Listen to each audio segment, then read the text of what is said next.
Erik Prince, the former head of the security contractor Blackwater Worldwide and a prominent supporter of Donald Trump, violated a United Nations arms embargo on Libya by sending weapons to a militia commander who was attempting to overthrow the internationally backed government.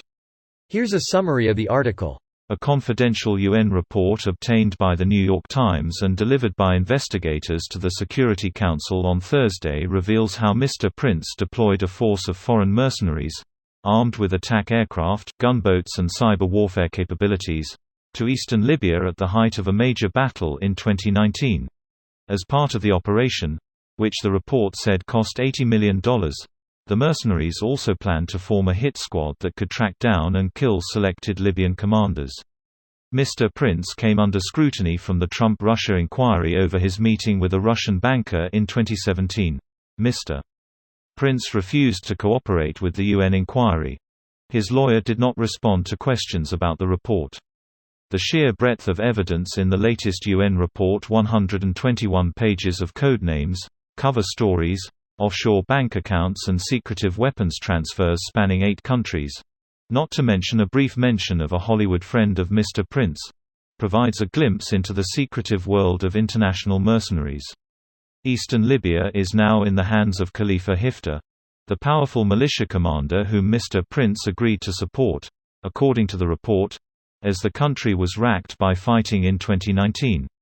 A one-time CIA asset who returned from exile in Virginia after the fall of Mr. Gaddafi in 2011, Mr. Hifter rapidly established himself in the eastern city of Benghazi as an aspiring strongman who was determined to blast his way to power if necessary.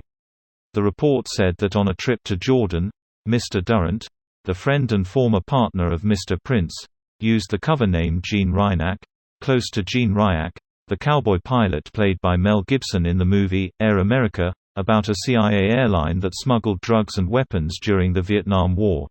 In fact, Mr. Prince knows Mr. Gibson and hosted him in Abu Dhabi for a couple of days in 2013, said Greg Smith, a former Marine who worked with Mr. Prince at the time. In 2015, Mr. Prince supplied the Libyan commander with a private jet, owned by the Hong Kong-based Frontier Services Group company led by Mr. Prince, and which Mr. Hifter used for travel to meetings in Egypt and across the region, the report says. The big question about Mr. Prince left unanswered by the UN report is who funded the $80 million mercenary operation he is accused of undertaking. This post received a score of 49,000, with an upvote ratio of 90%. Here are the top comments in response to this article. Wasn't his shit show of a mercenary company the one that got a bunch of pardons from the US? Yes, and his sister is Betsy DeVos, former head of education under Donald Trump. Daughter-in-law of Rich DeVos, co-founder of MLM Amway. What an amazingly corrupt and evil family. Like you think, of course they found each other, lol. Shitbirds gravitate towards the flock. Birds of a feather, flock together. Personally happy with my flock of friends, they're pretty different but they all have good hearts. Gotta mix and match hangouts lol. Shitbirds is a Trailer Park Boys reference. Khalifa Haftar is wild. Guy was best friends with Gaddafi, helping him to power, then he commands his army against Israel and loses.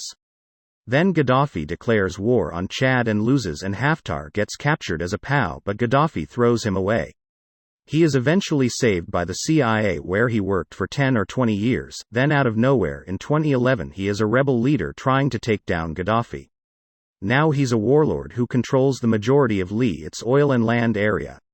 Don't forget that he's a U.S. citizen as well. He lived in Falls Church, VA for decades, just a few minutes drive from CIA HQ in Langley and a 20 to 30 minute drive from DC. People are also forgetting that this Haftar warlord is backed by France, UAE, Saudi Arabia, Israel, Egypt, and Russia.